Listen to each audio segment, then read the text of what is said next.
Students, मैं दीपक त्यागी। आज हम ग्रुप से रिलेटेड क्वेश्चंस करेंगे। इससे पहले वीडियो में भी हमने ग्रुप से रिलेटेड क्वेश्चंस सोल्व किए थे। अगर किसी ने वो वीडियो नहीं देखा है तो मैंने उसका लिंक डिस्क्रिप्शन में दे दिया है, तो आप उसको देख सकते हैं। और आज हम फाइनाइट सेट के बारे में पढ़ेंगे। अगर कोई फाइनाइट सेट हमें दिया हुआ है और हमें टेस्ट करना क्या वो ग्रुप है या नहीं, उसको हम कंपोजिशन टेबल बना करके टेस्ट करते हैं कि ग्रुप है वो या नहीं। तो आइए हम क्वेश्चंस को सोल्व करते हैं। देखिए, क्वेश्चन फर्स्ट है, prove that the set of cube roots of unity is an abelian finite group with respect to multiplication. देखिए, क्यूब रूट्स ऑफ यूनिटी के 3 रूट होते हैं, 1 ओमेगा ओमेगा स्क्वायर। उसको हमें ये टेस्ट करना है क्या वो ग्रुप है under multiplication. The set of cube roots of unity G is equal to में 1 ओमेगा ओमेगा स्क्वायर। ये 3 रूट्स होते हैं यूनिटी के, क्यूब रूट्स। अब हम यहाँ पर कंपोजिशन टेबल बनाएंगे। कंपोजिशन टेबल, देखिए, कंपोजिशन टेबल बनाने के लिए आप एक परपेंडिकुलर लाइन खींच लें और एक आप हॉरिजॉन्टल लाइन खींच लेंगे। और यहाँ पर जो बाइनरी ऑपरेशन हमें लेना है वो मल्टीप्लिकेशन लेना है, तो इसलिए यहाँ पर इस कॉर्नर पर हम मल्टीप्लाई का साइन लगा देंगे। ठीक, इस हॉरिजॉन्टल लाइन के ऊपर आप एलिमेंट्स लिखेंगे 1 ओमेगा ओमेगा स्क्वायर। इस परपेंडिकुलर लाइन के लेफ्ट में आप ये एलिमेंट्स लिखेंगे 1 ओमेगा ओमेगा स्क्वायर। अब हम ये टेबल कंप्लीट करेंगे। ठीक है, अंडर बाइनरी ऑपरेशन है मल्टीप्लिकेशन। 1 की 1 के साथ मल्टीप्लाई 1 की ओमेगा के साथ मल्टीप्लाई ओमेगा, 1 की ओमेगा स्क्वायर के साथ मल्टीप्लाई हम करेंगे, यहाँ पर लिखेंगे ओमेगा स्क्वायर। ओमेगा की 1 के साथ मल्टीप्लाई ओमेगा लिखी जाएगी। ओमेगा की मल्टीप्लाई हम करेंगे ओमेगा के साथ में, नीचे लिखेंगे तो ओमेगा स्क्वायर। और ओमेगा की मल्टीप्लाई हम ओमेगा स्क्वायर के साथ में अगर करेंगे तो ओमेगा क्यूब आएगा, और हम जानते हैं ओमेगा क्यूब की वैल्यू 1 होती है, इसलिए यहाँ पर 1 लिखा जाएगा। ओमेगा स्क्वायर की मल्टीप्लाई हम 1 के साथ में करेंगे तो ओमेगा स्क्वायर आएगा। ओमेगा स्क्वायर की मल्टीप्लाई हम ओमेगा के साथ में करेंगे तो ओमेगा क्यूब आएगा, और ओमेगा क्यूब की वैल्यू होती है 1। यहाँ पर हम इसको लिखेंगे। ओमेगा स्क्वायर की मल्टीप्लाई हम ओमेगा स्क्वायर के साथ में करके यहाँ पर लिखेंगे। ओमेगा की वैल्यू, ओमेगा की पावर आएगी 4, और इसको हम ओमेगा क्यूब इंटू ओमेगा लिखेंगे, और ओमेगा क्यूब की वैल्यू होती है 1, इसलिए यहाँ पर इसकी वैल्यू आएगी केवल ओमेगा। ये हमारी कंपोजिशन टेबल कंप्लीट हो गई। अब हम ग्रुप की जो प्रॉपर्टीज़ है उनको देखते हैं कि क्या वो फॉलो होती हैं या नहीं होती हैं इसमें। और यहाँ पर हमें अबेलियन ग्रुप दिखाना है इसको, तो अबेलियन ग्रुप में हमें 5 प्रॉपर्टी फॉलो करके दिखानी है। तो फर्स्ट प्रॉपर्टी अब आती है क्लोजर प्रॉपर्टी। प्रॉपर्टी फर्स्ट हम लेते हैं क्लोजर प्रॉपर्टी। क्लोजर प्रॉपर्टी में टेबल के अंदर जितने भी एलिमेंट्स हैं सबके सब जी के अंदर मौजूद हैं। कोई भी टेबल के अंदर ऐसा एलिमेंट नहीं है जो कि अंदर ना हो, इसलिए यहाँ पर ये जी क्लोज्ड है under multiplication. Since all the elements in the table are the elements of set G, therefore G is closed with respect to multiplication। यहाँ पर first property closure property satisfy हुई। Second property associative property.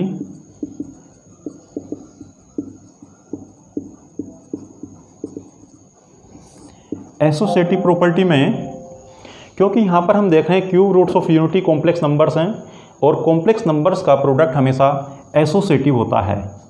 तो इसको हम लिखेंगे since all the elements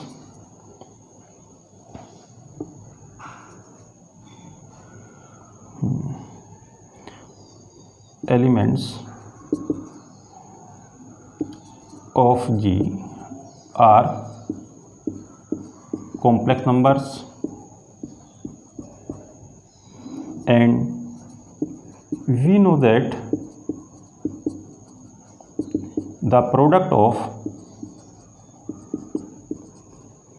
three complex numbers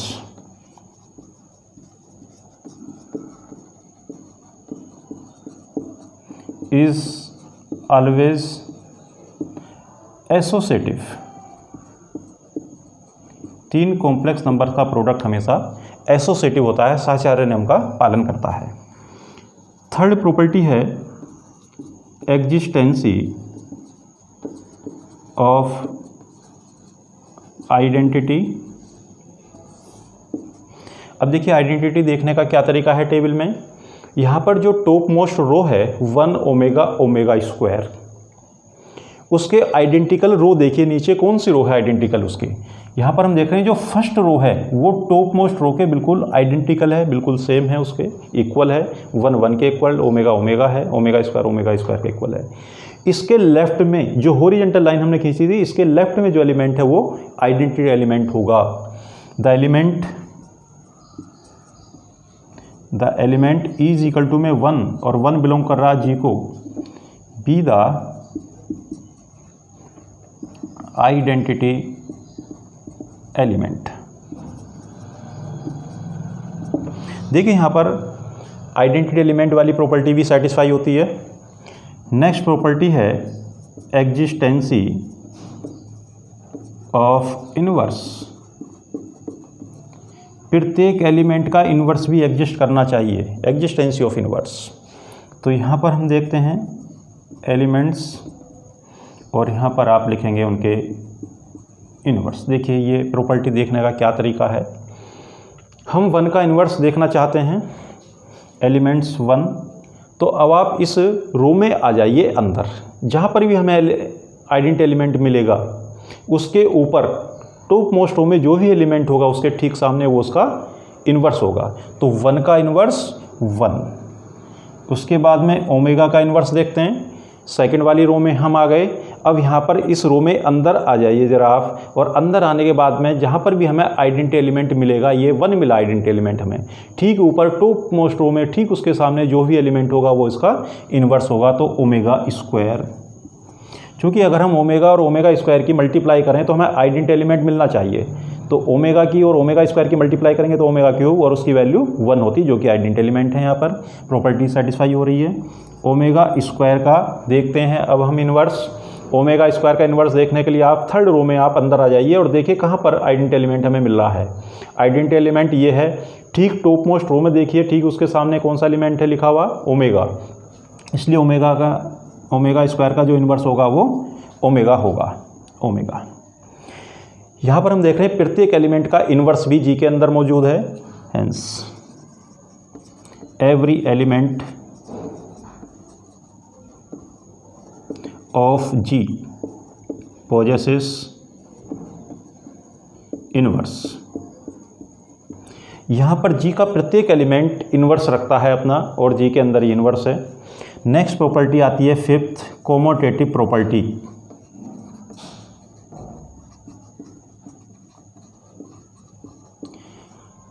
क्योंकि उसने हमसे अबेलियन ग्रुप कहा था इसलिए हमें 5वीं प्रॉपर्टी भी फॉलो करानी है। अगर केवल ग्रुप कहता तो पहली 4 प्रॉपर्टी हम फॉलो कराते, और अबेलियन ग्रुप कहा तो इसलिए हम 5वीं प्रॉपर्टी भी इसमें फॉलो कराएंगे।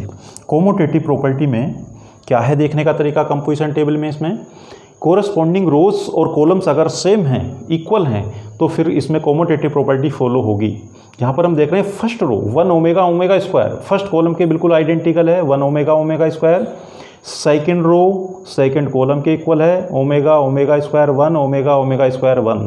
Third row omega square 1 omega, third column omega square 1 omega, बिल्कुल आइडेंटिकल हैं corresponding rows and columns.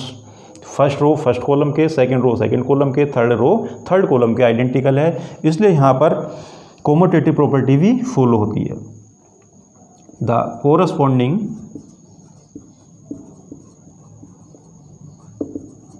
rows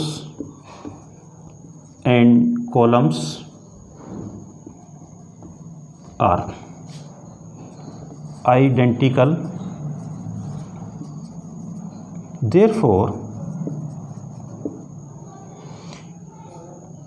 G is commutative with respect to multiplication।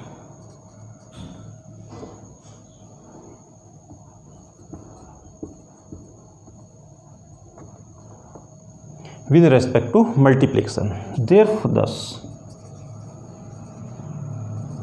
G is an abelian finite group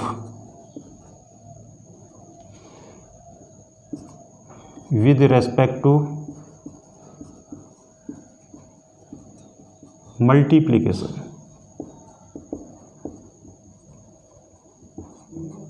यहाँ पर 5 properties follow हो रही हैं group की, इसलिए यहाँ पर जी अवेलियन फाइनाइट ग्रुप है विद रिस्पेक्ट टू मल्टीप्लिकेशन। अब नेक्स्ट क्वेश्चन देखते हैं। देखिए स्टूडेंट्स, सेकंड क्वेश्चन है prove that the set 1 - k1 i - k i is an abelian multiplicative finite group of order 4। जो ये सेट दिया हुआ है इसके अंदर 4 एलिमेंट्स हैं 1 - k1 i - k i, और इसको हमें अवेलियन मल्टीप्लिकेटिव ग्रुप दिखाना है। और फाइनाइट ग्रुप इसलिए होगा क्योंकि इसके में एलिमेंट्स की जो संख्या है वो फाइनाइट है, केवल 4 एलिमेंट्स हैं। अब इसमें हम कंपोजिशन टेबल बनाएंगे। लेट g = में 1 - k1 जो सेट उसने दिया हुआ है उसको हम g से नोट कर लेते हैं। g = 1 - k1 i - k i। अब हम कंपोजिशन टेबल बनाएंगे। The composition table for g इस, ये हम 2 लाइन खींच लेते हैं कंपोजिशन टेबल बनाने के लिए, एक हॉरिजॉन्टल लाइन और एक परपेंडिकुलर लाइन। अब यहाँ पर हम साइन वही लगाएंगे जिसमें उसने कहा है अंडर मल्टीप्लिकेशन, तो मल्टीप्लाई का हम यहाँ पर साइन लगाएंगे। और यहाँ पर आप इस लाइन के ऊपर इन एलिमेंट्स को लिखेंगे जो जी के एलिमेंट्स हैं 1 - k1 i और माइनस में i। इस वाले कॉलम में आप यही एलिमेंट्स लिखेंगे 1 - k1 i और माइनस में i। अब हम टेबल को कंप्लीट करते हैं।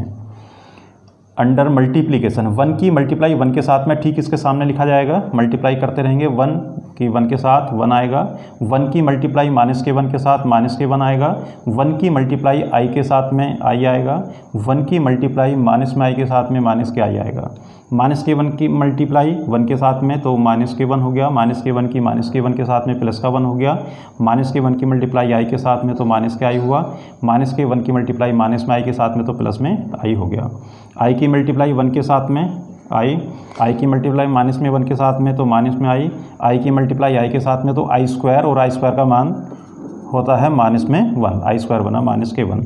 i की मल्टीप्लाई -i के साथ में तो -i² बना और i² का मान होता है -k1, तो +k1 आ जाएगी वैल्यू इसकी, +k1 हो गया। अब -i की मल्टीप्लाई 1 के साथ में तो -i की मल्टीप्लाई -k1 के साथ में तो +i हो गया, -i की मल्टीप्लाई i के साथ में तो -i² आएगा और इसकी वैल्यू होती है +1। -i की मल्टीप्लाई -i के साथ में तो i² बनेगा और i² की वैल्यू होती है -1। इस तरीके से ये टेबल हम यहाँ पर कंप्लीट कर लेंगे। अब हम इसकी प्रॉपर्टीज़ को देखते हैं ग्रुप की, क्या वो इसमें सेटिस्फाई होती है या नहीं। ठीक, इस तरीके से हमें कंपोजिशन टेबल बनानी है अंडर मल्टीप्लिकेशन। और अब प्रॉपर्टीज़ लेते हैं इसमें। फर्स्ट प्रॉपर्टी है क्लोजर प्रॉपर्टी। क्लोजर प्रॉपर्टी में यहाँ पर देख रहे हैं टेबल के अंदर जितने भी एलिमेंट्स हैं वे सब के सब जी के अंदर मौजूद हैं। कोई भी एलिमेंट्स टेबल में ऐसा नहीं है कि जो जी से बाहर हो, इसलिए यहाँ पर ये जी क्लोज्ड है अंडर मल्टीप्लिकेशन। इसको हम लिखेंगे since all the elements of composition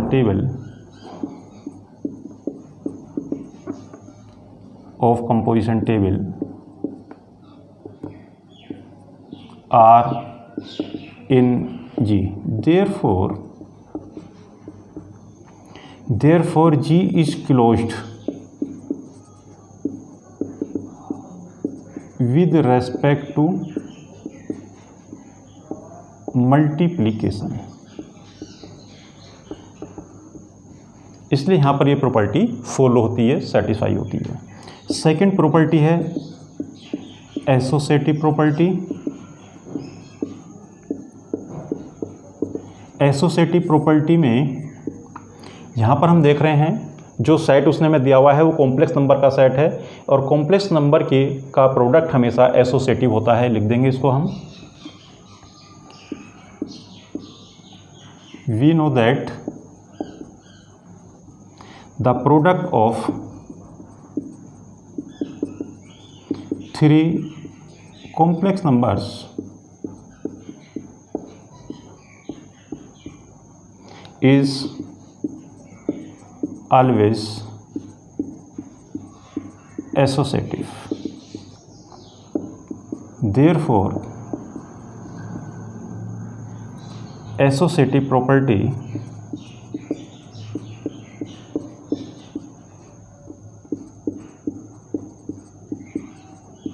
is satisfied. Associative property यहाँ पर सेटिस्फाई होती है। थर्ड प्रॉपर्टी है existency of identity. Existency of identity में आइडेंटिटी एलिमेंट हमें देखना है टेबल से। कैसे देखते हैं इसको हम? जो टॉप मोस्ट रो है, जो लाइन के ऊपर रो है, टॉप मोस्ट रो कहलाती है ये। अब हम ये देखते हैं कि ये टॉप मोस्ट रो किस रो के आइडेंटिकल है।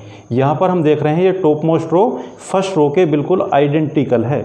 इसके लेफ्ट में जो एलिमेंट लिखा गया होगा, इस हॉरिजॉन्टल इस वर्टिकल लाइन से लेफ्ट में जो भी एलिमेंट्स लिखा गया होगा वो आइडेंटिटी एलिमेंट होगा। The element E is equal to 1 और 1 बिलोंग कर रहा है G को। The element E is equal to 1 belongs to G is the identity element of G। ये G का आइडेंटिटी एलिमेंट है। आइडेंटिटी एलिमेंट की पहचान होती है अंडर मल्टीप्लिकेशन की, अगर हम उस एलिमेंट की किसी भी एलिमेंट के साथ में मल्टीप्लाई करें तो हमें वही एलिमेंट मिलता है। ठीक, ये कंडीशन यहाँ पर सेटिस्फाई होती है। फोर्थ प्रॉपर्टी है existency of identity. Existency of inverse. Existency of inverse. Existency of inverse देखने के लिए यहाँ पर आप एलिमेंट्स लिखेंगे और यहाँ पर उनके इनवर्स लिखेंगे। एलिमेंट्स हैं हमारे पास में 1 माइनस के 1 i और माइनस में i। अब हम सबसे पहले 1 का इन्वर्स देखते हैं। 1 का इन्वर्स देखने का क्या मेथड है इसमें? यहाँ पर आप आ जाइए, इसमें जो वर्टिकल कॉलम है ये 1 के आप फर्स्ट रो में अंदर आएंगे और ये देखेंगे कहाँ पर आइडेंटिटी एलिमेंट हमें मिल रहा है टेबल के अंदर। आइडेंटिटी एलिमेंट हमें यहाँ पर मिला, उसके ठीक सामने ऊपर टॉप मोस्ट रो में जो भी एलिमेंट होगा वो उसका इन्वर्स होगा। तो 1 का इन्वर्स 1। और वैसे भी आइडेंटिटी एलिमेंट स्वयं में इन्वर्स होता है। सेकंड, फिर माइनस के 1 का इन्वर्स देखते हैं। अब हम सेकंड रो में अंदर आ गए, ठीक है, और उसके देखते हैं कहाँ पर हमें आइडेंटिटी एलिमेंट मिलता है। यहाँ पर हमें आइडेंटिटी एलिमेंट मिलता है 1 और ठीक इसके ऊपर, ठीक इसके सामने ऊपर टॉप मोस्ट रो में जो भी एलिमेंट होगा वो उसका इन्वर्स होगा। तो माइनस में 1 का इन्वर्स माइनस के 1। अब हम देखते हैं i का इन्वर्स। तो थर्ड रो में हम अंदर आ गए और ढूंढते हैं कहाँ पर हमें आइडेंटिटी एलिमेंट मिल रहा है। देखिए यहाँ पर मिला हमें आइडेंटिटी एलिमेंट। ठीक इसके ऊपर टॉप मोस्ट रो में जो भी एलिमेंट होगा वो उसका इन्वर्स होगा। तो i का इन्वर्स आएगा माइनस में i। नेक्स्ट, फिर अब माइनस में i का इन्वर्स देखते हैं। माइनस में i का इन्वर्स देखते हैं। इस रो में हम अंदर आ गए और यहाँ पर आ गए हम इस एलिमेंट को देखते हैं। यहाँ पर आइडेंटिटी एलिमेंट हमें मिला, ठीक इसके ऊपर टॉप मोस्ट रो में जो भी एलिमेंट है वो इसका इन्वर्स होगा। तो माइनस में i का इन्वर्स होगा i। तो इस तरीके से ये हमने इन्वर्स देखे और प्रत्येक एलिमेंट का इन्वर्स भी जी के अंदर ही आ रहा है, ठीक है, जी का ही एलिमेंट है, इसलिए यहाँ पर ये प्रॉपर्टी भी सेटिस्फाई होती है। Hence each element of G possesses inverse. Fifth property है कोमोटेटिव प्रॉपर्टी।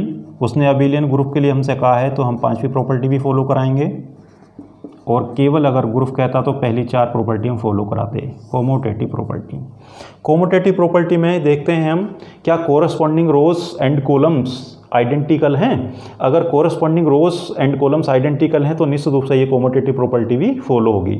यहाँ पर हम देख रहे हैं first row 1 - k1 i - ki, first column 1 - k1 i - ki, second row -k1 1 - i plus का i, first second column -k1 1 - ki plus का i, third row i -k1 plus का 1, third column i -k1 plus का 1, fourth row -ki plus का i 1 - का 1, fourth column -i plus का i 1 - के 1।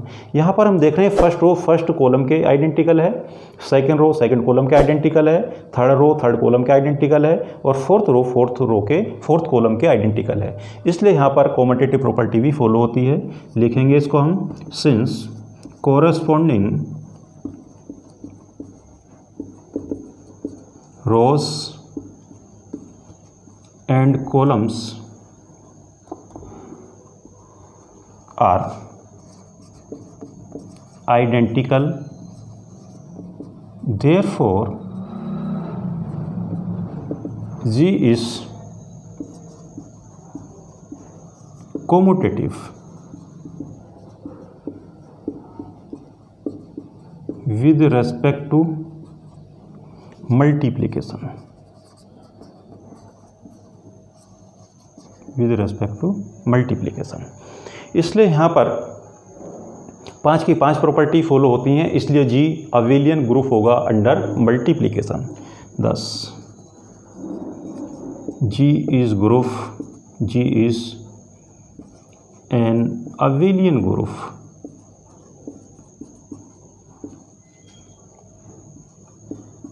with respect to multiplication. G यहाँ पर group है अंडर मल्टीप्लिकेशन। ठीक है स्टूडेंट्स, आज के वीडियो में बस इतना ही। नेक्स्ट वीडियो में अगर ये वीडियो आपको पसंद आया हो तो आप इसको लाइक करें, शेयर करें, सब्सक्राइब करें और मिलते हैं फिर नेक्स्ट वीडियो में। ओके।